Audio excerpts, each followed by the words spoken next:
Buonasera a tutti.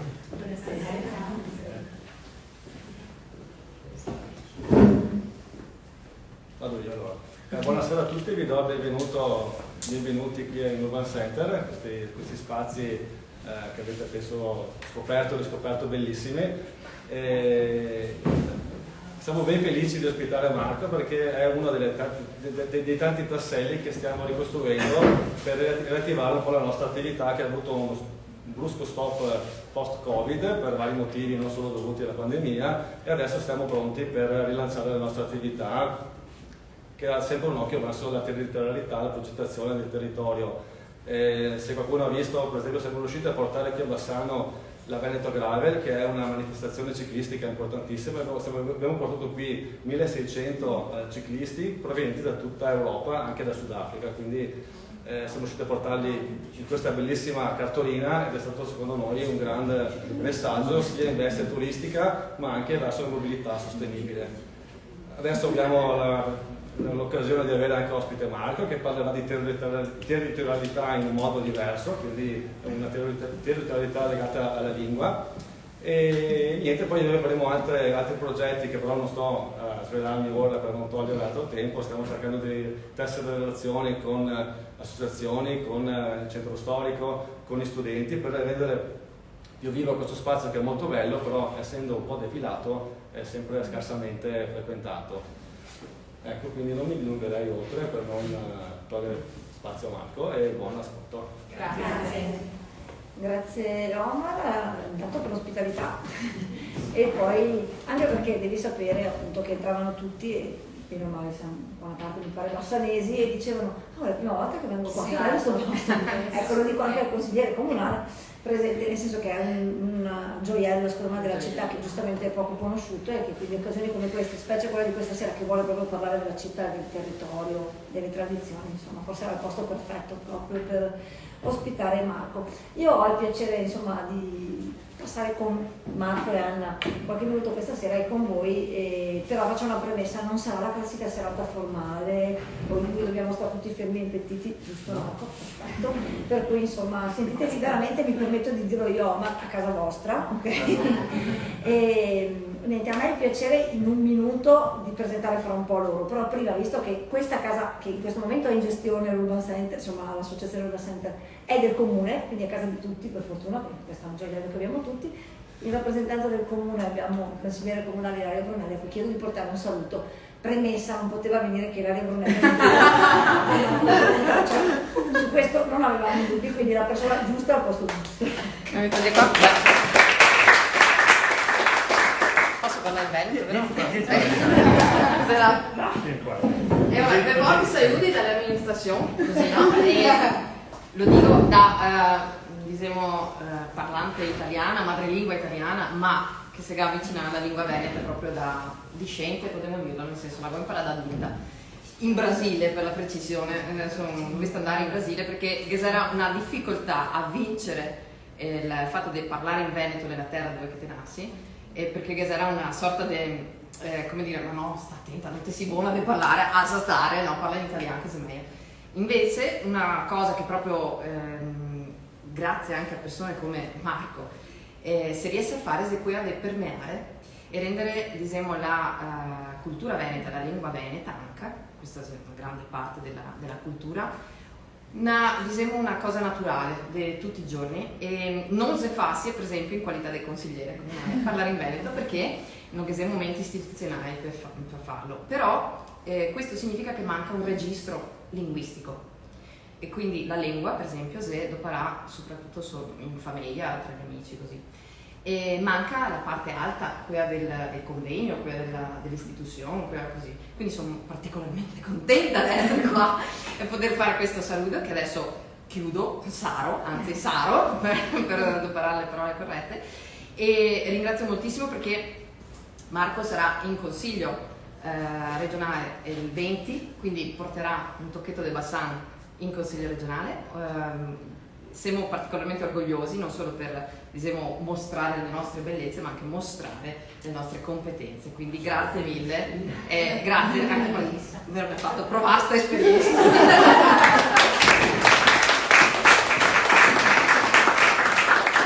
Grazie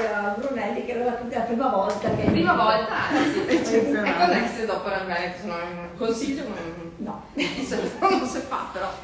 Prima di arrivare al protagonista di questa serata c'è con noi anche Anna Zaccaria e non è un caso, nel senso che qualche mese fa, quando Marco torna diciamo un po' più frequentemente a Bassano e decide di comunicare un lavoro che in realtà non è nuovissimo, nel senso che è da tanto che ci lavora, però decide che è arrivato il momento di raccontarlo e di raccontarsi. Tra le varie idee che spuntano c'è quella di dire: ma ascolta, però capisco il libro, però è il caso che cominciamo un po' a parlare di Veneto Vanetti in un'altra occasione, in un'altra opportunità, ma perché non contattare Anna e magari pensare a una rubrica su Occhi? Finché facciamo questo discorso scopriamo che in realtà la Anna, loro due si erano già sentiti, il libro ad Anna era già arrivato e quindi questo Veneto e Veneti è oggi a tutti gli effetti una rubrica della rivista Occhi, che poi voglio dire è una rivista assolutamente territoriale e in qualche modo veneta. Eravamo molto più distribuiti e diffusi in varie edizioni nel Veneto, adesso abbiamo cartacei 2 e un'altra online, per cui insomma è gioco forza che Occhi accolga questa proposta di Marco e la faccia propria, per cui sono particolarmente contenta e soddisfatta. Io faccio una premessa: io sono quella che il dialetto l'ha imparato in famiglia perché ero in una piccola comunità di Ancignano a Sandrigo e lì la nonna parlava il dialetto, i genitori il dialetto. Quando andavo alle medie però i professori ci hanno redarguito un poco e dicevano: no, volete fare la figura delle serve di Roma che parlavano il dialetto veneto, non potete parlare il dialetto veneto. Per cui quando ho imparato a parlare, a esprimermi molto meglio in italiano. Poi quando sono andata a Milano a lavorare, piccola parentesi, la cosa era divertente, lavoravo in una società di gestione del risparmio, quindi c'erano un sacco di commerciali che parlavano ai direttori delle banche, soprattutto venete, perché era Arche SGR, quindi era assolutamente diffusa tra le banche popolari, particolarmente in Veneto, e gli area manager milanesi mi prendevano in giro, ma voi in Veneto parlate solo veneto, cioè il direttore di banca, all'epoca c'era certo Gasparotto a Marostica, parlava assolutamente e completamente in dialetto veneto, per cui ecco, insomma, questa è la mia esperienza, se vogliamo, opposta alla tua. Per cui grazie a Marco di di essere il nostro inserzionista, ma creatore di testi. Allora, chi è Marco F. Zonta? Intanto notate, vero? Che Zonta vengo redarguita immediatamente. Intanto Marco non ci parlerà di dialetto, che noi continuiamo a dire dialetto, ma di lingua veneta, o comunque, come dice lui, solo di veneto, dando per scontato che giustamente sia una lingua, ma noi, memori proprio delle esperienze vissute da Anna, che non sono le sole, insomma, per noi è un dialetto una cosa altra che forse va usata solo in certe situazioni e non in altre. Marco è laureato in lettere a Venezia, ma ci spiegherai poi tu perché, innamorato follemente però di tutta quella che è la storia della cultura veneta, tanto da arrivare a fondare un'associazione che è appunto CEA Venetia, poi anche di questo avrò una domanda perché sono un po' curiosa, che ha come scopo proprio quello di divulgare la storia, la cultura veneta e la lingua. Mi pare di capire che ormai questa sia diventata la tua missione. Lo fa in 1000 modi, non solo attraverso questo libro, ma la rubrica di Anna lo fa attraverso i siti, i social. Non è un caso che stiamo trasmettendo in diretta perché le cose che fa Marco, come giustamente diceva prima Ilaria, io l'ho imparato in Brasile e probabilmente a seguirci sarebbe bello poterlo capire all'istante, ma lo capiremo magari più avanti, sono forse più all'estero che non qui, no? Quindi quella cultura veneta che è rimasta. Lui è talmente innamorato da questa cultura veneta che nel 2023 decidi, giusto, che è arrivato il momento di riprendere in mano questo libro e di farlo conoscere a tutti. Prima di raccontarci un po' di cose, tu però vuoi iniziare questa serata in un modo particolare. Allora, intanto spero che non dispiace, quindi parlerò in veneto. E ora partiamo dal presupposto che mi so veneto, mi vivo in Triveneto, plus, come dico spesso, e il plus si intende che i veneti intendo anche a quelli che vive fuori dal Veneto, cioè i veneti brasiliani, australiani, i veneti canadesi, tutti quei che sei discendenti dei veneti. E ovviamente parlo in veneto. Questi tre, mi so veneto, mi vivo in Triveneto, mi parlo veneto, sta anche i titoli di tre pezzi che ho scritto per la rivista Occhi e alla fine quello che voglio fare e che farò sarà sempre quello che sta il primo articolo, cioè buttare legna. Cioè buttare legna sul fuoco sacro, diciamo così, della nostra cultura. Se è vero, mi dedico alla promozione e alla valorizzazione della cultura veneta, però con un target ben preciso. Il mio target non sono i venti in linea generale, ma sono i venti giovani. Cioè il mio target è più o meno fino ai 30 anni. Dopo mi metto dentro anche a me che ne ho 50, però diciamo che il target è attorno ai 30. Perché? Perché i tozzi nostri si devono perdere a lingua veneta. E all'estero ugualmente io parlo sempre manco, anche se è un ritorno. Ho il piacere di essere in contatto via Instagram e Facebook con varie associazioni di veneti che si devono riscoprire la lingua. Noi altri non abbiamo per niente la percezione di quanto sia importante per la gente sapere da dove che veniamo. Per noi altri è semplice, perché siamo nati qua, i nostri nonni sono nati qua, bisogna lo stesso, semplice. Ma per un immigrante, e mi posso dire di essere stato un immigrante, anche non un immigrante di quei veri, io sono stato un immigrante privilegiato, ma i figli e i nipoti degli immigranti si sente fortissima la necessità di sapere da dove chi viene. Però prima di iniziare vorrei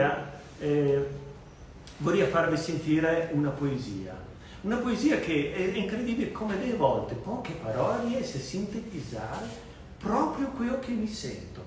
Ed è un artista veneto moderno, perché adesso che c'è la musica moderna veneta, ci sono oltre 50 band di cantanti che fanno musica veneta, ma dall'hard rock pesantissimo, passando per il funky, passando per il blues, al rock, al melodico, che è un spettro di musicalità che è incredibile. Comunque questo è un artista che si chiama Giorgio Gozzo, è uno dei cantanti dei Rumatera. Adesso vi faccio sentire. I Rumatera li conoscono però. Allora, vediamo.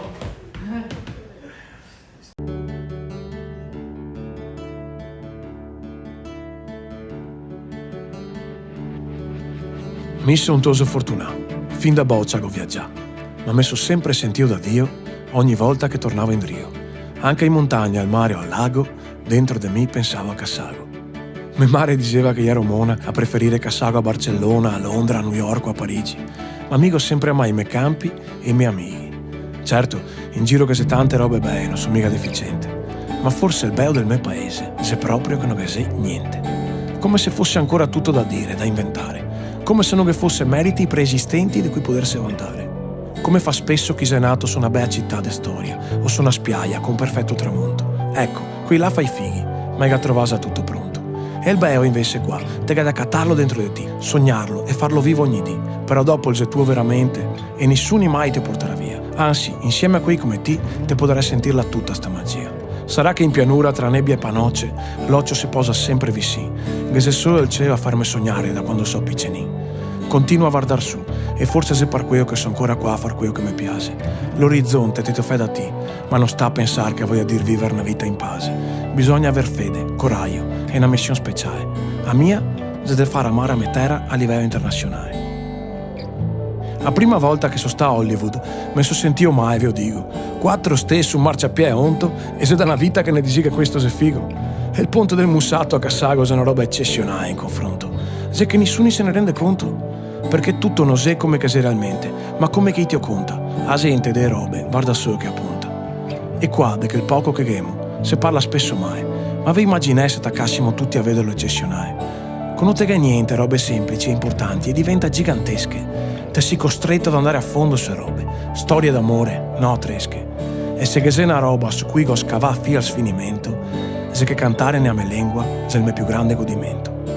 Mi piaceria tanto che un domani tutta generazione e capisse che essere te stesso fin in fondo ti puoi dare grandi soddisfazioni.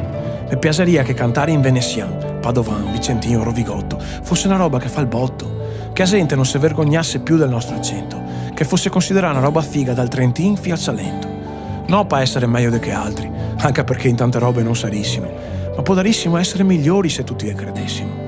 Al de fora di qualsiasi politica che spesso si appropria dei sentimenti per fare i suoi interessi, sarebbe bello riscoprire noi stessi, nella musica, nell'arte, creando nuove tradizioni, ma forse a fine chi che lo farà resterà sempre che i 4 Goldoni, che tra l'altro Goldoni, quei ovvero, o aveva capito 300 anni fa girando il mondo, se che la gente si cade smentegata e crede che fin fondo, coltivando un senso di inferiorità rispetto a che altri, che par sempre più fighi, più giusti, più scaltri. Sarà che ai miei occhi vedo sempre tanta fuffa e poca sostanza, ma me fermo qua e veassi i miei pensieri e qualche canzone nata dentro sta stanza.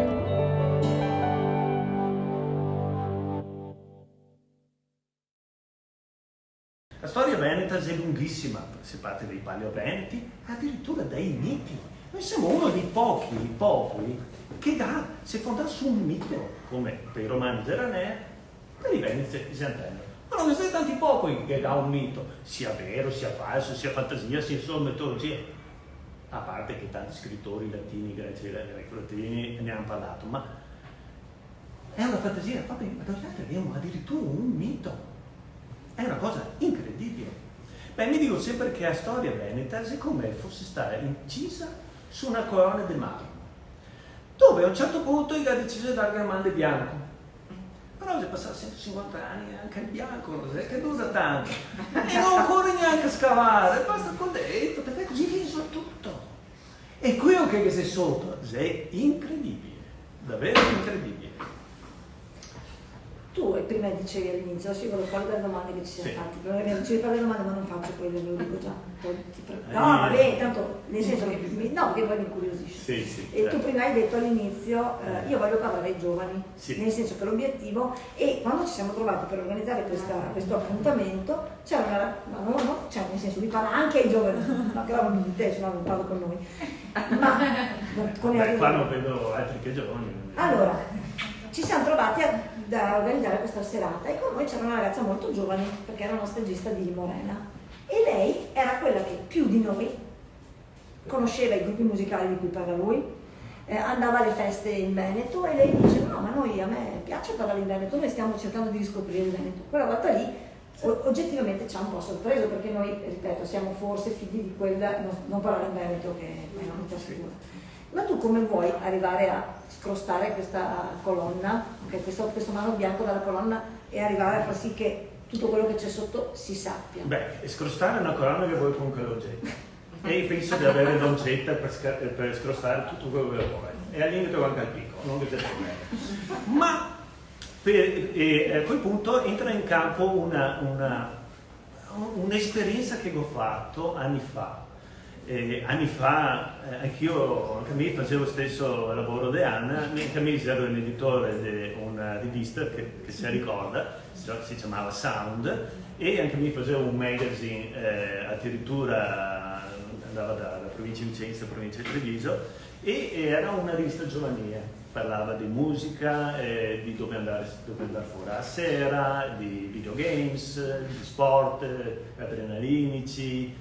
E quindi ero proprio improntato in quel settore là, mica avevo già 35 anni, insomma non ero giovanissimo, però quello è dove mi sono quello era il mio target. Quindi ho sempre tenuto questa forma di comunicazione diciamo quitosi, sempre mi interessa sapere cose che poi piacere. Aggiungiamo anche il fatto che tra virgolette, non si chiamaria proprio una specializzazione, ma mi sono esperto, diciamo, di quel che si chiama scrittura spontanea. La scrittura spontanea è una scrittura interessantissima, è la scrittura di chi scrive senza saper scrivere. Ci sono due esempi, la scrittura dell'immigrazione e la scrittura della prima guerra mondiale. In quel tempo là, sia dell'immigrazione, della prima guerra, allora l'immigrazione, per chi non lo sapesse, la grande epopea dell'immigrazione veneta è stata attorno tra il 1874, diciamo che si dice che è il 1875, ma diciamo dal 1874 ai primi del 1900. Là si partiva una marea di gente, soprattutto da Venezuela e soprattutto la fase collinare. E si partì perché si sta chiamai in Brasile e se andai là, a quel punto là gli ha detto là c'è quella foresta che non so se una foresta brasiliana non ti fai un passo, non ti riesci a entrare, loro entrare, il Taglias gli ha fatto la queimada, come si dice, dopo che ha cominciato a coltivare e dopo che ci ha fatto, prima dormiva per un po' così insieme agli alberi, dopo si è fatto a capanetta, eccetera, eccetera. Comunque una cosa impressionante. Mi sono perso. No, perché l'avevo chiesto perché la scrittura spontanea. Benissimo. E ora cosa succede? Che sta gente aveva assai una parte della famiglia a casa, tutti avevano una parte della famiglia a casa, e quindi doveva scrivere per contare come chi stava, però non mi serviva tanto scrivere, qualcosetta, ma poco. Italia ho visto scritto col GL, WL, senza I, senza O, senza A, cioè non sapeva scrivere, però quello quel poco che scriveva ti strappava il cuore, era talmente forte, talmente profondo, talmente intenso che io facendo le ricerche sono rimasto folgorato. Insomma, praticamente a Soldoni veramente si sono andati in cerca in tutta Valsugana e tutta Pedemontana di lettere che venivano spedite dal Brasile a Bassano, contando come che era là i primi anni in Brasile. E mi sono appassionato a questo tipo di scrittura. Poi anche a quella della prima guerra mondiale, che c'era gente che combatteva e doveva venire a raccontare a casa. Ed è una scrittura molto semplice, molto sintetica, molto scritta male, ma forte e potente. E ora, assieme alla mia esperienza, diciamo, sull'immigrazione veneta, a quella delle scritture spontanee, a quella dei magazine di stampo giovanile, cerco in qualche modo di unirli per comunicare l'amore per la cultura veneta ai tutti, attraverso la musica, attraverso i podcast, attraverso i doppiaggi dei film in Veneto, che sono divertentissimi, a cui io adesso sto cercare di entrare in contatto con i vari musicisti, con altre associazioni, per poter dopo ciapare queste canzoni e questi video e sottotitolarli in veneto e tradurli in italiano, inglese, spagnolo, portoghese. Purtroppo nel sito dell'associazione ci sono 4 lingue, appunto in veneto, ma in italiano, in spagnolo, in portoghese e in inglese. Purtroppo 5? Però mi manca Che col veneto? No. Logico. No, ho detto traduzione. Mi manca il francese, purtroppo, ma non lo so. So poco, non mi metto, ma dovrò fare prima o poi anche il francese, perché c'è gente che mi scrive e dice, cioè il francese, c'è gente che sta in Belgio, c'è gente che sta in Francia e c'è gente che sta in Canada, che c'è nella zona del Quebec, quindi parla francese. Ecco. Io ho una domanda intanto e mi chiedo, ma perché tu hai accettato questa sfida? Nel senso, hai provato a dire di no a Zon? No, una battuta. Ma Occhi ha fatto un suo percorso anche a livello di contenuti e mi piace di più renderlo legato al territorio, dando qualcosa in più ai nostri lettori. È stata una coincidenza fortuita, io volevo in qualche modo dare dei contenuti nuovi e si è presentato per la seconda volta Zonta da me. O forse lui si è presentato o tu mi hai chiamato, insomma è stata una coincidenza che poi ho considerato, come dire, un segno per cui il progetto doveva realizzarsi. Hai avuto riscontri un po' su questa novità, nel senso che... Ma allora, il cartaceo allora, è dico sempre, i lettori di Occhi sono sicuramente attivi nel recepire le informazioni che vengono date, ma si fa fatica a fare manifestare una reazione, per cui io non ho un riscontro subito su come può succedere sui social, ecco, diciamo così, è un mezzo di comunicazione un po' più passivo, però sicuramente da quello che abbiamo potuto così constatare con alcune persone con cui ci siamo parlate, è una delle rubriche che sta che viene seguita con una maggiore attenzione, anche perché il ritmo incalzante è vero che è abbastanza prolisso nella scrittura, però è anche vero che non togli la lettura finché non hai finito. È prolisso nella scrittura, però è riuscito a sintetizzare il Veneto e i Veneti in... Esatto. No, la cosa si scatena con occhi. No, la cosa divertente, a parte il fatto che è scritto in italiano, no, a me ha fatto impazzire perché adesso noi parliamo della storia, delle cose importanti, però dentro qui per esempio, cito questo perché insomma ci sono dei personaggi storici che nessuno, o dei personaggi che rappresentano il Veneto che lui ha scelto, che sono particolarissimi. E a chi hai voluto rivolgerti in questo caso con questo libro? Perché è da qui che poi è rinato questa nuova fase del tuo progetto. Chi vuoi che lo legga questo libro qui? Ma io vorrei che leggessi tutti. E vorrei che io, come sempre consiglio, io togliesse e io mettessi in bagno sopra il termosifone, così i momenti leggiadri possono attingere, in questi casi, al libretto, leggerne 1, 2, 3 righe e dire guarda questo cosa ho scritto, mettere su e la Presidente per me non sono scrittore e non sono neanche un studioso tout court. Mi sono uno che vorrei quasi considerarmi come quella persona strana che entrava dentro le staie una volta che si era filò e andava là e contava le storie che se li bocci, faceva io oggi non so se succede questo e così invece fa il mio sapere.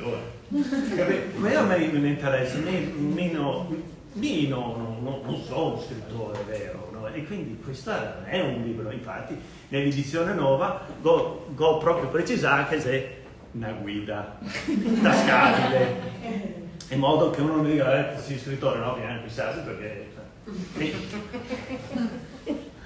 in realtà dopo faccio altre robe, mi piace fare video, mi piace fare documentari e mi piace fare i post perché i post comunque dà molto più seguito e nei post si sempre in 4 lingue, in Veneto più insomma. Trasmettere un po' la cultura del Veneto per te è una missione? Sì, penso proprio di sì. E mi hai messo... Cioè nel senso, mi viene da dire spontaneamente, come giustamente dici tu, non è che faccio lo scrittore quindi ci guadagno, faccio il libro. No. Cioè la domanda è che non ti farebbe, ma chi te lo fa fare a insistere così tanto con il Veneto nel 2023? C'è un motivo? Bisogna emigrare per capire. E se ti sia un emigrante, cioè te l'ho usato raccontare tempo fa che mi sono trovato in Brasile e mi avevo la carriera universitaria. Arrivo in Brasile e mi trovo con una serie di professori universitari che arrivava dal centro Italia, da un'università e sempre con loro abbiamo un pullman e andammo a fare delle lezioni in giro in alcune università del Rio Grande do Sul e di Santa Caterina. Però a un certo punto mi dice, si gira e fa, ma tu sei veneto? E fa, sì, sono veneto. E parlavo un po' italiano. Mi fa, guarda di non parlare in dialetto con nessuno. Vabbè. Allora entriamo dentro una comunità dove aveva preparato una sagra per questi professori che vengono dall'Italia. Insomma, questa sagra tutta bella imbandita con la classica poeta, perché chiaramente c'è la bandiera, e a un certo punto vedo i professori, vedo sta gente che organizza tutto, uomini grossi, proprio del mondo rurale, ben magra, così, che erano tutti contenti della visita di questi professori italiani e provavano a parlare con i professori italiani, loro che parlavano Veneto. E i professori italiani dicevano non capisco, e sì che era comprensibile, non capisco. A quel punto là, dopo poco sono da là, io ho detto ciao, guardate che si deve parlare veneto, mi parlo la vostra stessa lingua. Sti uomini, uno mi era proprio struccato, l'altro si è messo quasi a piangere e mica ho visto il rettore di questa università che mi ha fatto proprio così, brucia. A quel punto, come dicevo un po' a Erika, che c'è dei momenti nella vita in cui uno va da decidere se vuoi vendersi l'anima oppure no. Magari avendo, però cara, capito? No, avendo neanche per un posto all'università, carriera universitaria. E quello è il senso. Mi non riesco a tornare in breve, dopo una decisione del genere, dopo aver visto quei strucconi, dopo quegli abbracci, non ti torni in breve, non ti torni in breve, non ti puoi andare a compromessi. Tanta roba. Poi Poi sto superando superando, praticamente. stai superando la Brunelli, credimi che non è facile, diventerai il nuovo mito di Lava. Tra le cose di cui tu parli di rinascita veneta, no? Sì. Spieghi questa cosa? La rinascita veneta è quello che si parlava prima, cioè il fatto che attraverso nuovi mezzi di comunicazione, che non sono i libri purtroppo, perché i libri purtroppo il sarebbe sempre manco, c'è il Spotify, c'è Instagram, c'è Facebook, c'è TikTok, c'è i tutorial, i video che ti trovi su YouTube, i cantanti, quindi i doppiatori di film, tutti simpatici, tutti che fanno in modo divertente i doppiaggi. Ecco, questa per me è la rinascita. Se il voce inconsciamente e cominci a cantare bello, la lingua non muore, la lingua si rinfresca. Se per quello che mi vorrei fare in modo intanto di fare un festival di musica veneta, questo sarebbe proprio il massimo. Wow! Ma dopo che anche i nostri cantanti li facessero dei tour nelle zone venete. Cioè che un Erma Medrano, un Giorgio Gozzo, il Rumatera, che andasse in Brasile a cantare in Veneto. Perché là, sul serio, tanti tosi i cerca di tornare a parlare veneto. E che noi sa delle robe, perché se sapesse, e mica di roba, sarà molto duro accettare certe cose. La domanda è quale cioè tiri fuori. Diciamo che Madonna è molto fatica a dirlo, ma diciamo che il Regno d'Italia non è stato molto gentile nei loro confronti, e tutta questa italianità che dimostrano adesso, per esempio, il 2 di giugno questa festa della Repubblica, il 3 di giugno, questa sta la festa dell'immigrante. Senti da qualche parte? Nessuno ne parla. Te lo vedi sui social, ma la festa dell'immigrante, cioè noi altri abbiamo un'altra Italia che è composta per la maggior parte dei triveneti e una parte dei meridionali fuori all'estero, e noi consideriamo proprio, e ti dico perché noi consideriamo, perché purtroppo abbiamo una coscienza sporca. Noi altri, l'altro giorno, 6 settimane che solo io pensare, ma come hai fatto? Come abbiamo fatto noi altri a comprarsi casa, comprarsi dei tocchi di campo? Se siamo passati che eravamo dei poaretti che lavoravano per il 98%, che lavorava prima per gli aristocratici, dopo quella unità d'Italia con i borghesi. Come ha fatto il poaretto, famiglie intere che moriva di fame e di pellagra, a comprarsi a terra? La risposta è una sola: vagonate di skei che venivano dall'est. Non che sia un immigrante che sia veneto o che sia africano che non manda i skei a casa. Noi altri abbiamo questo tenore qua, gran parte per i skei che viene dall'estero. E noi altri siamo ingrati. Perché è un esempio qua, Marco. Mia mamma può dirlo, di immigranti in Svezia. In Svezia. Quello tipo non andava a casa e tutti si era fatto a casa. Tutti gli immigranti sono così, tutti. Solo che noi altri dobbiamo dispiegarsi. ma non faccio in modo che si dismettiamo. Mica un forte senso di gratitudine nei confronti degli immigranti, e avrò sempre. Noi abbiamo oltre 200 associazioni di veneti all'estero, che potrebbero essere i nostri consolati, le nostre ambasciate, potrebbe essere il contatto di tutti qua che va a lavorare là e si fa un'esperienza, tutti da là che viene qua e si fa un'esperienza. Abbiamo problemi di denatalità. Quanti veneti avuto? Si piende veneti fuori all'estero, si piende veneti che vogliono tanto venire qua. Ma se te vedi domenica così, ti vai in giro, ti senti parlare in brasiliano, portoghese brasiliano, e se loro che viene qua per farsi le carte, per ottenere il passaporto, si pieni.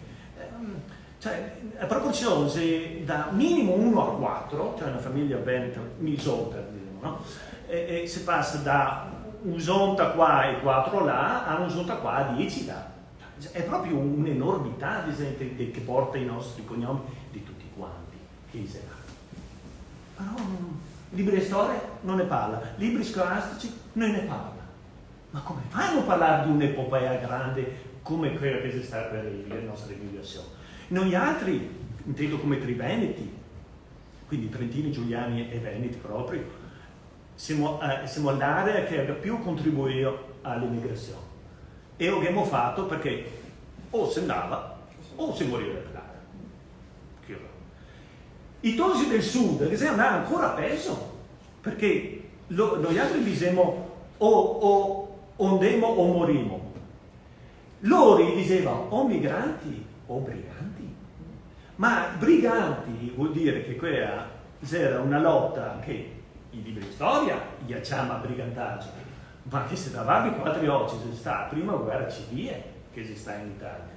Cioè, la gente del sud a un certo punto la dovuto emigrare per questo, perché se la trova l'esercito di un altro paese che sarà tutta un'area e chi aveva un scioppetto veniva fucilato all'istante. Assieme alla storia dell'immigrazione veneta mi sono tanto interessato anche alla storia dell'immigrazione del meridione. E tengo a precisare che parlo veneto, mi sento veneto, ma mi potrebbe essere calabrese e sarebbe uguale identico, mi batteria per la mia lingua e mi batteria per la mia gente. E se fosse Zulu, mi batteria per la mia cultura Zulu. Tant'è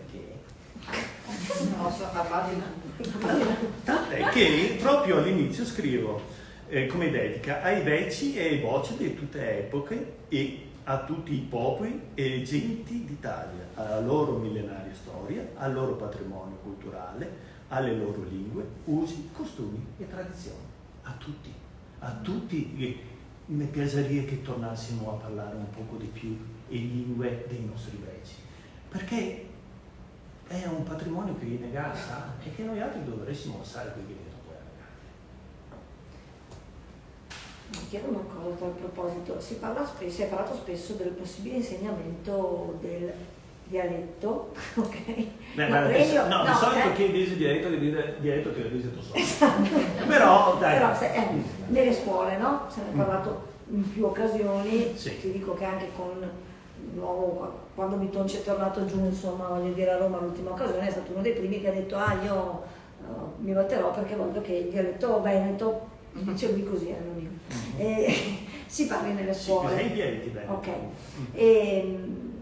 È una cosa di cui si parla, oggettivamente, insomma, non viene, ma tu pensi che l'insegnamento, per esempio, della lingua veneta, come del calabrese in Calabria, come del pugliese in Puglia, potrebbe essere un modo per continuare a tramandare questa lingua oppure no? Perché c'è anche chi mi dice il problema poi è che non abbiamo i professori che possono essere formati cioè nel senso sì, mettiamolo come lo mettiamo e gli diamo questa cosa qua che tu scrivi in veneto, ma dopo chi è che glielo insegna? Cioè se non la conosce lui. Chiedo, è un'ipotesi. Allora io ho pensato tanto sul tema. Allora, se tanta gente mi dice ma vabbè, però il Veneto è diverso da qua a Ciosa o da qua a Trento, perché i trentini parlano veneto, non teniamo. E qua tra Bassano e Marostica parla diverso. sì, sempre vero, ma anche tra Firenze e Lucca, tra Firenze e Siena o Pisa. Non esiste sempre diciamo che il ceppo è unico e dopo che c'è tante varianti. Ora, il discorso della lingua veneta. Ora, questa domanda dovresti farla più che a me, Alessandro Muccellini, che si occupa proprio di questo, con l'Accademia della Buona Creanza, che sarebbe una specie di Accademia della Crusca per la lingua veneta. È un po' complicato, nel senso che non mi sento di dare il mio è solamente un parere, non vado al di là di questo, ma noi altri che abbiamo tantissima letteratura scritta in veneto, moltissima, tant'è che il prima scritto in volgare d'Italia, veneto, noi altri che abbiamo il Godoni che scriveva in veneto, Casanova scriveva in veneto, c'è stata fatta traduzione dell'Odissea, c'è stata fatta anche, se non sbaglio, traduzione, forse anche una parte della Bibbia, è stata fatta, ci sono cronache di viaggi, cronache diplomatiche, di contabilità, di astronomia, di matematica, cioè il Veneto esiste, come lingua esisteva, cioè non è possibile che noi altri dobbiamo parlare sempre diretto, com'è possibile? Cioè 400 anni di Venezia noi altri parliamo sempre diretto, non può essere questa la lingua che dopo si trasforma in diretto, ma prima era una lingua. Allora il discorso è, qua è adesso, dove c'è il ceppo? Via più Padova, ma con tutta la grandiosità di Venezia, uno dice, beh, è Venezia.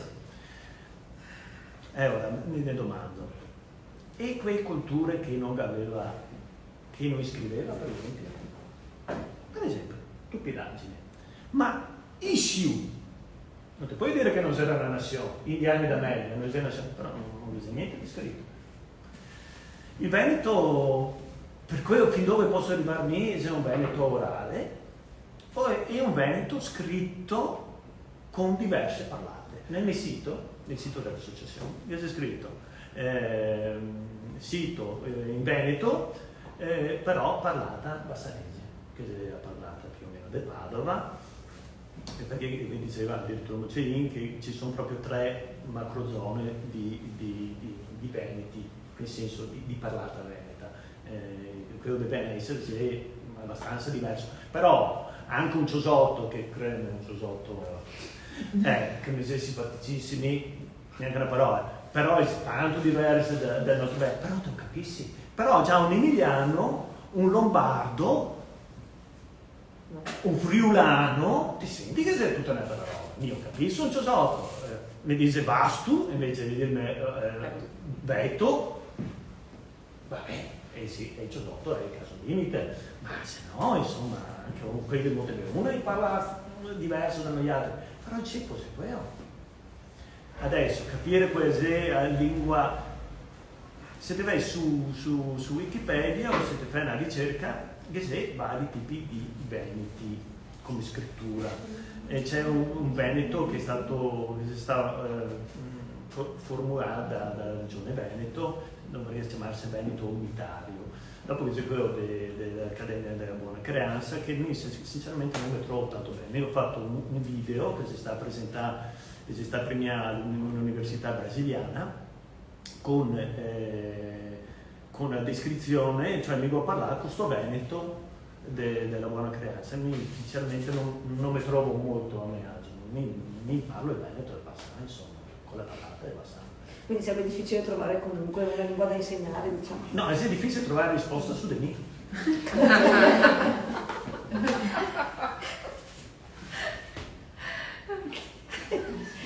Io vi dico solo che lui un giorno dice, ma io adesso ho deciso cosa faccio, adesso giro con la mia macchina e faccio il DJ di musica veneta.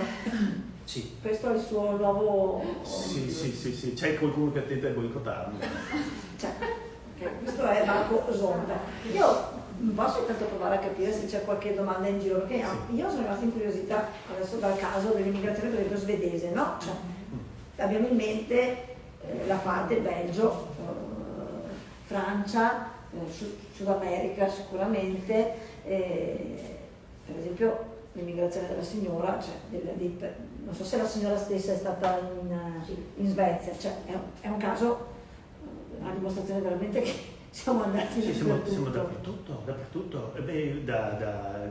Da posare i binari nella Transiberiana, in profonda Russia, al Brasile, alla canna del zucchero in Australia, alle miniere in Belgio, a cercare l'oro in California, in Canada, e anche tante volte sui miniere, oppure a tagliare alberi.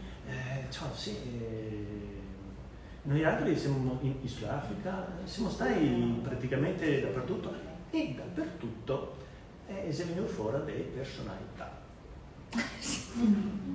Delle personalità che, per esempio, tanti governatori degli stati dell'Australia erano di origine veneta, anche in Canada, e dopo c'è personalità che sono particolari, per esempio Sonia Gandhi, dell'Uziana. Per esempio il Bolsonaro, originario di Padova, comunque Padova. Oppure, che ne so, c'è forse la Tessa Marin, ex presidente della Finlandia. Quello con cui Alessandro ha approfondito questo pangone. In realtà l'ho fatto anche delle ricerche perché sono da rompere ho contattato gli accademici là in Svezia e in Finlandia per sapere l'emigrazione da che parti là, perché mi interessava moltissimo l'emigrazione svedese, finlandese, che è stata un'emigrazione molto più facile che altro, molto più facile che altro. Sì, nel senso che si sono trovati a casa, si sono trovati un ambiente particolarmente accogliente, niente a che vedere con andare in mezzo alle foreste e magari morire perché ti entrava il bicho du pè dentro le onze e ti facevi cancrena e ti salvavi. E non ti sarevi neanche per cosa che ti muorevi. Va bene. No, dicevo, dopo che c'è altri personaggi, allora ho detto Bolsonaro, dopo cosa ho detto? Sonia Gandhi, dopo cosa ho detto? Ecco che mi sono dismentegato. Ma non l'ho detto io, non l'ho detto me. E Putin? Anche adesso devo tentare di fare qualche ricerca, però effettivamente c'era un asse tra San Pietroburgo e Riga. Stefano è passato. E effettivamente c'erano dei passaggi strani, ma già in quelle parti là c'era già stato il Guerini che chiamava già dei posti, i culomundi. Quindi i nostri venti, i zendai un po' dappertutto. E appunto nel caso del Putin c'era un giornale che ne parlava di Mosca, dopo questo giornale si sparì, però dicono che addirittura c'è una forte somiglianza proprio anche di somatica tra il Putin che sta nella Costa di Sala e il Putin che sta a Mosca. Quindi è più presumibile che sia vero che non lo sia. Che comunque non sarebbe Putin, quindi. È Putin. È Putin. C'è qualcuno che ha qualche curiosità che mi inserisco subito. In realtà adesso il Veneto sta entrando un po' di più anche in TV, basti pensare che Adele Benacchi, con il suo Poiana, insomma. E come la vedi? Un personaggio che in qualche modo diventa un po' una macchietta del Veneto, quindi è vero che fa conoscere il Veneto e anche poi parla il dialetto, però nella classica forma. Secondo te? Beh, noi altri siamo il popolo dal cui è venuto fuori è il Goldoni. E il Goldoni è quello che ha inventato le maschere. E maschere, tra queste maschere, quella più veneta, l'Arlecchino, anche sono del, ma come l'Arlecchino di Bergamo? Sì, ma Bergamo si sta sotto Venezia 400 anni. Noi altri siamo italiani, da 150, poi i bergamaschi si sta 400 anni. Potevo dire che si era veneti, abbastanza, no?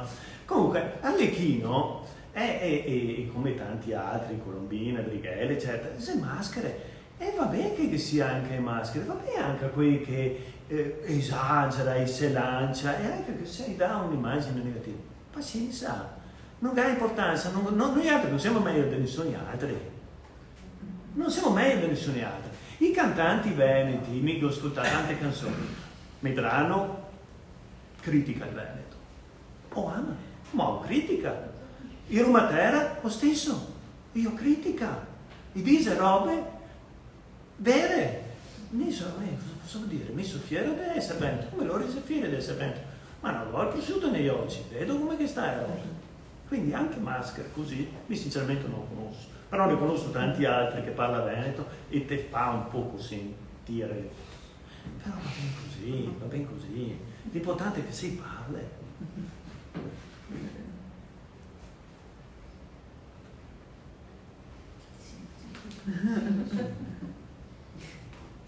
Allora mi faccio una domanda.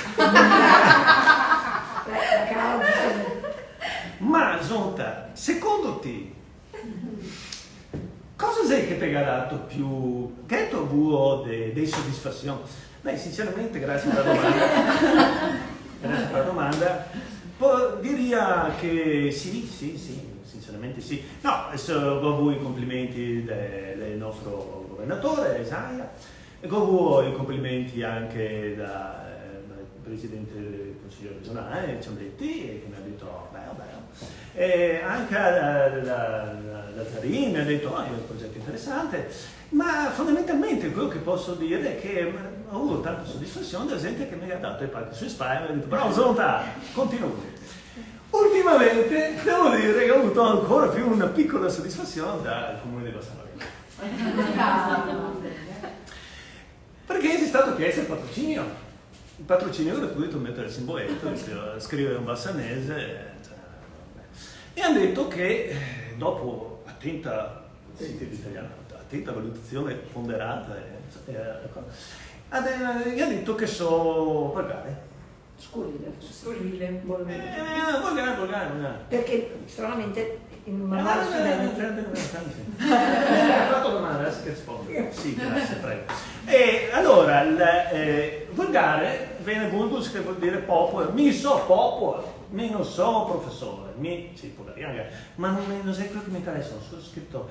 Faccio parte di quel 98% che idealmente che i emigrai, faccio parte della gente normale. Politicamente corretto, mi sta anche un po' costretto, se voglio mandare qualche duro in mona, mi piace poterlo fare. Capito? Anzi, risposto alla domanda. Sì, grazie. Prima che mi mettere la domanda non me la ricordo più. Ero di mettere la domanda che ti lascio non mi viene più in mente, adesso che penso. No, allora. Non avete ribattuto a questa. No, c'è stato un dubbio, cioè nel senso non è mai arrivata una risposta ufficiale a questa cosa. Diciamo che è stato valutato. Ah no, era quello, aspetta che non ho finito di rispondere. Allora, il fatto è che c'era stato uno scrittore che ha detto, cioè che in questo caso io sono stato in qualche modo censurato. E non mi ricordo qual è stato quello scrittore che ha detto uno non può essere considerato una buona pubblicazione finché qualcuno non ti censura, e quindi ringrazio ufficialmente il comune del Bassano Grappa di aver censurato. E così non ho il patrocinio, ma finalmente posso dire poi venga a censurare. Come diceva giustamente all'inizio Ilaria, il 20 di giugno questo Veneto e Veneti è il progetto Marco Zonta, che è forse il primo. No, c'è Veneti adesso. L'associazione C'è Veneti arriveranno in consiglio regionale per essere presentati, quindi non sappiamo cosa dirà il consiglio regionale Marco Zonta, cosa vorresti facesse la regione per promuovere, parlando adesso di una cosa seria? Sì. Tu prima hai detto giustamente, è pieno di associazioni, è pieno di veneti, non consideriamo i veneti che potrebbero essere una risorsa per tante cose che non sono state nel passato e potrebbero esserlo oggi, visto che vai lì, ok? Tu cosa, cioè, anticipi cosa chiederai alla regione? Perché tu gli chiederai qualcosa. Ma a me quello che sinceramente vorrei è che si avesse un poco un occhio di riguardo nei confronti della nostra cultura, che si desse una mano un po' ai tosi che si devono suonare, che si devono scrivere in veneto, perché si possa esprimere nella nostra lingua. Attraverso l'associazione CE Venetia questo mi auguro possa succedere presto. E quindi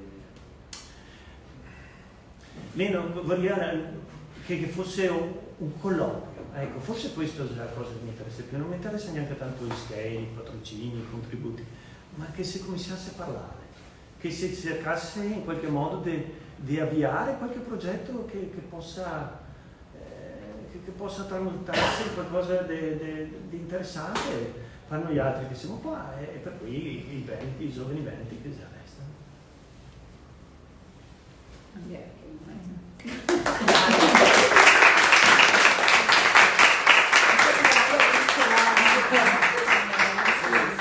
Non so se qualcuno ha qualche domanda. Sì, una curiosità. Sì. Ho visto il discorso sull'immigrazione, è importantissimo secondo me. A parte che gli italiani all'estero sono importanti quando vedo di votare, no? Sì. Ah, Sì, ma dopo sparisce però chiusa parentesi. Sì. No, il discorso è vero, l'immigrazione è importantissima ed è la nostra radice, tutti noi abbiamo un parente immigrato o immigrante. Come spieghi la riluttanza nostra adesso, viste le nostre radici, nei confronti di quelli che non siamo in grado di accettare, no? Degli altri immigranti, perché la storia si ripete, Sì. no? È infinita la storia, non è? Sì, Perché è sì. un discorso tosto, Allora, no? intanto sarebbe magari importante domandarsi perché gli emigra. No, Che sia la stessa no, domanda. se noi- Sì, no, ma Lo sappiamo noi perché i nostri sono immigrati. No, sto parlando di loro. Perché gli emigra? Sì, esatto. Come noi sappiamo come i nostri sono immigrati, dovremmo farci carico anche delle necessità. Perdonami un momento, puoi dire come ti chiami perché c'è? Magda. Magda. E ora, noi altri non sappiamo perché si emigra i nostri, sa pochissima gente perché i nostri sono immigrati. si emigrati. No, lo sappiamo tutti. Non credo proprio, sai. Ma comunque, allora, partiamo dal presupposto che noi lo sappiamo, dopo ne parleremo, ok. Ma noi altri sappiamo perché parte loro? Sì, anche sì. Cioè loro si trovano in una situazione disperata, in molti casi, ma ora domandiamoci, ma perché si trovano in una posizione disperata? Perché qualche duni se ne approfitta di loro. E domandiamoci, chi è che si è approfittato di loro negli ultimi 100 anni? E la risposta abbiamo. Quindi sarebbe anche il caso di non fingere, scondersi di riondeo e far finta di niente, ma aiutarli. Perché nessun immigrante vuole lasciare sua terra. Nessun immigrante vuole lasciare sua famiglia. Perché ti famiglia. spieghi allora la nostra riluttanza, visto che dovremmo essere sensibili? Perché noi altri non conosciamo la nostra immigrazione. Magda, non so se magari ti sei un insegnante ma normalmente si sta fatto un'inchiesta, non si chiama inchiesta, un'indagine e solamente un toso su 10 che ha sentito vagamente a Padova dall'assessorato adesso non mi ricordo, e hanno fatto questa indagine, solo un toso su 10 sa qualcosa dell'immigrazione. Noi altri non sappiamo niente della nostra immigrazione, sappiamo ma non sappiamo i motivi per cui si andai. Siete voi che conto anche i motivi per cui si andai. Ma come possiamo pensare noi altri di capire gli emigranti quando non conosciamo la nostra immigrazione. Perché mi parto dal presupposto che noi altri non conosciamo la nostra immigrazione. Non siamo... Questo è un fattore economico. Sì. Disperazione. Sì, però il discorso è ma perché si trova in quella condizione là? Noi altri esiste un colonialismo e un neocolonialismo per più di 100 anni che ha fatto in modo che non vivesse in una posizione stabile e che ha spinto queste persone a venire da noi altri. Però a differenza per esempio tante volte si dice ma l'Italia se emigra l'immigrazione africana è la stessa, noi altri siamo partiti con l'isola dei cartoni, eccetera, eccetera. Noi altri in Ega sempre c'è mai, noi altri siamo mai andati, in Ega sempre c'è mai, in Brasile non c'è mai, in Svezia non c'è mai, in Belgio non c'è mai, in Canada non c'è mai, in Australia non c'è mai, noi siamo andati, Ega se stai c'è mai. Che dopo, quando si andava là, come nel caso del Brasile, non abbiamo trovato niente e si era dovuto arrangiare, o come nel caso della Svezia, invece gli dava la casetta e i bocci potevano andare a scuola. E gli africani in questo caso i viene, ma noi altri viviamo su un benessere che non si è mai successo nella storia dell'umanità e non vogliamo perdere neanche tanto così di quello che abbiamo. Però abbiamo bisogno di manodopera, ad esempio.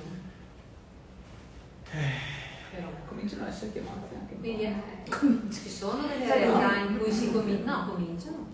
Oggi hanno fatto tantissime aziende sono disperate. Da Jesolo proprio. Ah, sì. Ma è che il discorso in questo caso è tanto ampio. È ampissimo. No, è amplissimo e io sinceramente non mi sento, io mi do il mio punto di vista, ma non ho le competenze per poter dare una risposta, soprattutto io non voglio risposte, si sintetica. tratta di fare un dialogo tra di noi, insomma, no? Ti dico che le migrazioni sono diverse, la sofferenza è la stessa. La sofferenza dei nostri noi altri non l'abbiamo mai conosciuta. Poi c'è anche tutto un contesto diverso, perché tu pensi alla globalizzazione adesso, cioè come è tutto diverso, no? Quindi... Sì. C'è anche la possibilità di comunicare. Sto pensando a quello che diceva lui, no? Del fatto di queste parole scritte. Adesso io non so, posso fare una domanda io al pubblico? Sì. Ma lei, signora, come comunicava con i suoi familiari qua? Io sono partita con la mia famiglia, ero bambina. Quindi lei è andata a considerazione già perché...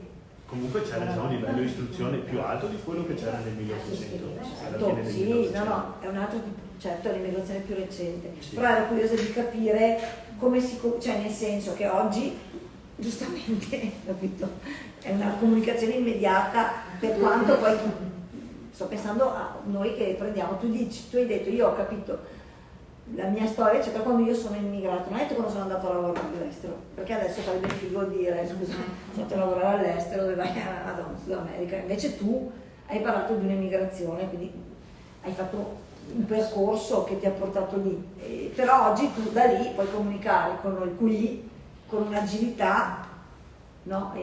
O sapere cosa succede nel tuo paese, avere un contatto che una volta non c'era. E poi dovremmo anche capire la loro cultura oltretutto. Però no, vedi, mi viene in mente per esempio una roba, però ce n'è un'infinità. Sai magari perché chiamavano i veneti? Perché? Chiamavano i veneti a lavorare. E ora, ti dico quella a più vecchia immigrazione, però conoscendo l'immigrazione ultima, per esempio appunto quella svedese, canadese, australiana, è lo stesso. E chiamava i veneti perché nella cultura veneta c'era la cultura del muso duro e baretta africana. La gente lavorava e stava muta, lavorava sodo, si spaccava a schiena, era rispettosissima delle leggi dei posti dove andava. Tant'è che... Eravamo così anche noi. No, eravamo così noi. No, ma anche fino a... adesso non sono più così, non siamo più così neanche noi. No, ma per dire... Guardi come sono i ragazzi a scuola, per dirti. Esatto, sì, ma là entriamo no, l'autorità, la persona... Esatto. È cambiato tutto. Esatto, però i veneti, quando in Brasile si sta mai perché erano timorati di Dio, li rispettava accesa, il nucleo familiare era fondamentale, patriarcale, arcaico, ma duro, fisso. Due robe tieni su una società che immigra all'estero: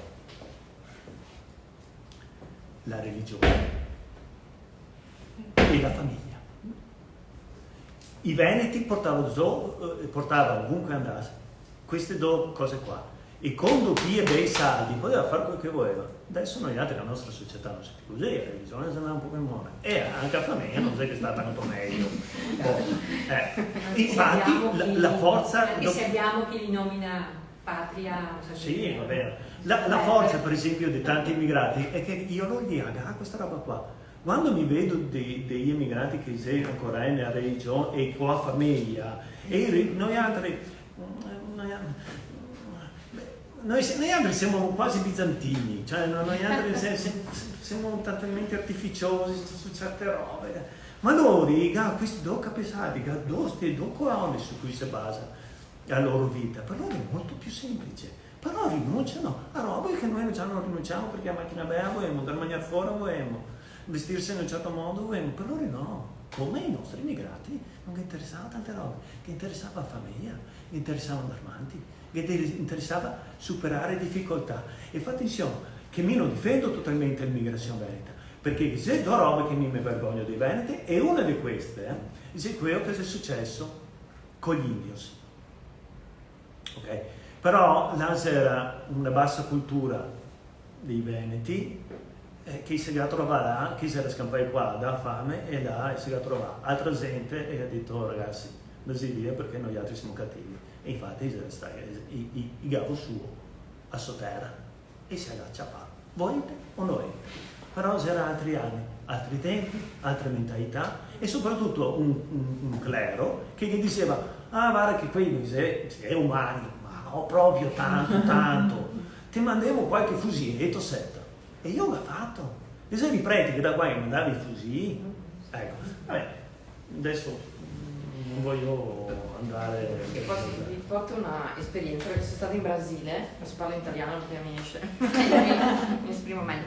In Brasile, in un viaggio bellissimo, io lo considererei a qualsiasi veneto, sud del Brasile, perché trovi la metà della mela che ti guarda come la parte originale, e ti hanno una sorta di adorazione, per cui dicono: ma allora voi in Veneto? E io dicevo: in Veneto, che aspetta un attimo, no? Perché c'è un po' sto mito di chi è partito molte generazioni prima e però ha ancora l'immagine, no? Quindi tu vieni investito di una responsabilità là, anche nel permeare la cultura, nel continuarla.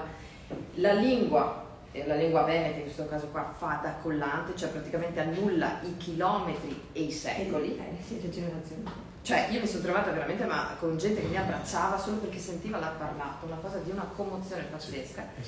E una bellissima esperienza è stata nella città di Erechim, con la sindaca che era aborigena del luogo, indios, quindi con anche la fisionomia così, che ci ha accolto, perché eravamo una delegazione di veneti nel mondo, proprio con un'associazione, e ci ha ringraziato, cioè stringendoci la mano una a una, dicendo: dobbiamo ringraziare la vostra gente, perché Erechim 100 anni fa, perché più o meno dalla fine del 1800, primi del 1820, nella prima ventina del 1800 è stata fondata. Adesso è una città con l'università, ricca, bella, florida. Era mato, ma mato fisso, cioè foresta, ok? E sti veneti qua, chiamati, perché la schiavitù era stata abolita alla fine del 1800 in Brasile, avevano bisogno di gente che lavorasse, non chiamiamoli schiavi, ma volevano gente che lavorasse. Partiti là col mito del ti do la terra, si sono trovati col niente e il mato, e hanno fatto una città che la sindaca ha stretto la mano a tutti quanti, ha detto: dobbiamo ringraziare la vostra gente se oggi Erechim è questa, perché portavano anche la forma sociale, no, della famiglia, che poi fai le cose, vai a scuola, ti istruisci, insomma segui le leggi. È cresciuta una società bella, e lei ci ha ringraziato a distanza di...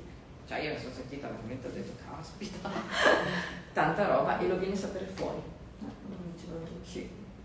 ma da stato qualche anno fa sono venuti pre-Covid una delegazione di insegnanti che io li ho incontrati, erano appunto anche questi, mi pare tutti proprio brasiliani, e perché in queste scuole del Brasile imparavano l'italiano, studiavano l'italiano. In questo caso erano venuti e io li ho incontrati a Bellavitis 2.0, ma ho benissimo in mente questa cosa perché loro per esprimersi avevano l'inglese o italiano, proprio che facevi anche una cioè Piron, capito? Cioè espressioni così, forchetta, cioè Piron, voglio dire, sfida in tutte le famiglie contemporanee a parlare del Piron, giusto? Dico giusto?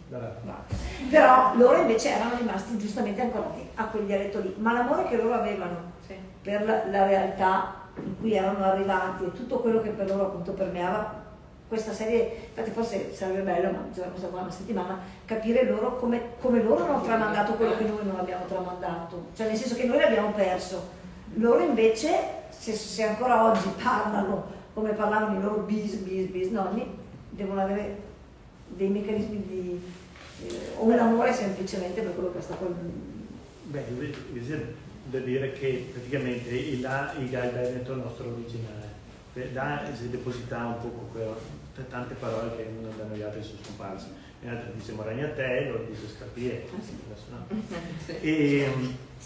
però non è una roba strana, perché mi diceva un amico mio linguista che il francese vero, cioè certi termini che trovi solo in Quebec, lo spagnolo originario in Colombia, l'inglese in New England, certe parole, quindi l'immigrazione porta via, crea un enclave, crea un gruppo che si mantiene con delle parole che non cambiano, e se noi altri la lingua è sempre in evoluzione, sempre costantemente in evoluzione. Là invece in qualche modo si ingabbia e resta ordinario. Dopo anche la cambia, perché per esempio mio cugino australiano, quando sono andato nelle associazioni di Veneti in Australia, e lui usava l'espressione parcare invece di parcheggiare, perché era parking, parcare. Quindi è logico che c'è sempre delle mutazioni. Però là troviamo tante parole che noi altri abbiamo perso. C'è una piccola cassaforte, un piccolo scrigno. Mi dico del Brasile, ma ovviamente anche dell'Argentina. Cioè, la zona veneta è proprio al confine tra il Brasile, l'Argentina e l'Uruguay.